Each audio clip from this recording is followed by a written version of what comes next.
smile warms the heart of everyone he meets, especially children. It's pretty amazing. I mean, I love them all. I love people, and so I just want to inspire kindness. At age 27, Isidro Rodriguez defines philanthropy.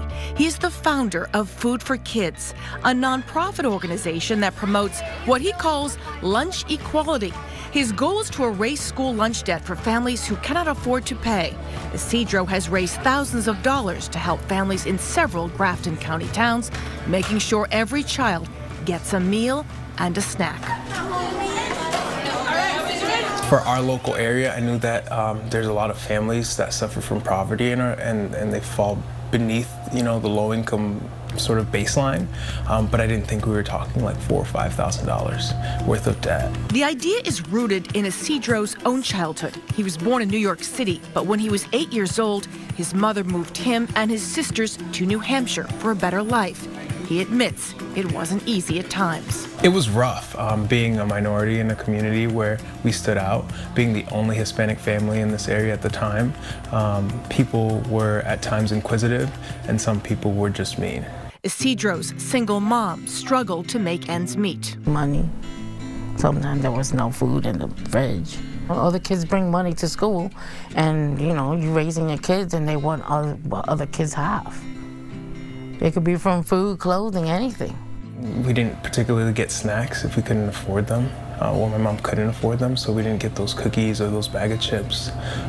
So people knew at that time that we were not only different for our skin color, but also different because of our economical background and upbringing. Isidro was working as a supervisor cook in the kitchen of the Woodsville Elementary School in Harrisville back in December of 2017, when he noticed kids who couldn't get those extras because they owed the school money. My idea was to raise $250. That quickly changed when December 11th came and I called the school and asked what the negative lunch balances were, remembering that time that when I worked at the school that kids would be turned away, and they told me it was in the upwards of thousands of dollars. So I just got my butt in gear and started hustling and started a fundraiser.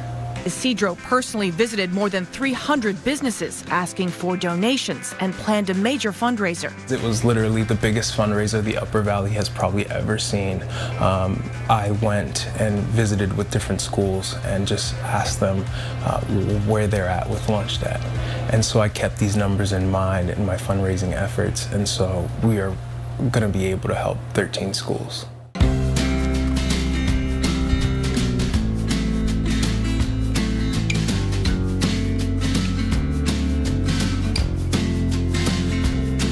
Isidro is also a photographer. He raises money through his photography business called Urban Nature. Every time he takes portraits of high school seniors, he donates his profits back to his charity. I'm usually in the negatives, so that definitely helped with that, and I'm sure it helped other kids like me who can't afford lunch. For me personally, there has been parts in my life where my children have had negative school lunch accounts, and I didn't know how I was going to afford to pay them. Ashley Ladeau is raising 3 kids, including 11-year-old Asa, who attends Woodsville Middle School. People don't know how to ask for help, and having a program like this just delegate the help for you, and then you can ease your mind a little bit and know that it's just there to help you. For kids who have overdue lunch money and they just really don't need to deal with that stress at such a young age, and I really appreciated that Food for Kids is helping out. He's like the Pied Piper. I mean, he's enthusiastic, loving, energetic. I mean, who wouldn't want to follow that? His message is pure. It's about kids and our hope and future for our communities. School Superintendent Laurie Melanson says no child is ever denied lunch because of a debt. But at the end of the year, if families cannot pay, taxpayers foot the bill.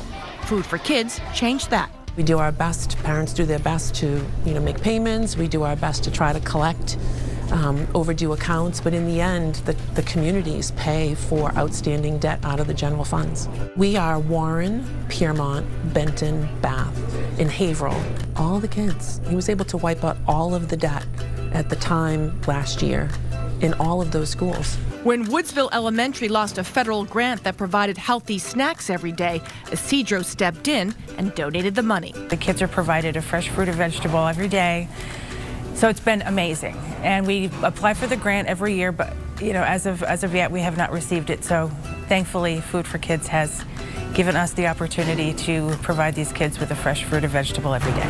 Isidro's ultimate goal would be to have Food for Kids expand to other states. He admits he's humbled by all the praise, saying he couldn't do it without the support of the communities. He gets emotional, reflecting on his own childhood and how his mom sacrificed. Now he is paying it forward. You must be proud of him. Yes, overly proud. You're not gonna make me cry. I don't think so. I was a knuckleheaded kid. My mom, I know for a fact, she'd cry herself to sleep, not knowing what she was gonna do, being a single mother. But the nights she just spent, really not knowing what to do, she never gave up on me. So that same seed she planted of self-belief and perseverance is the same seed that I'm choosing to plant in these kids, in the minds of the young, so that we as a community, as a society, can cultivate the kids and let them know that a better future awaits them.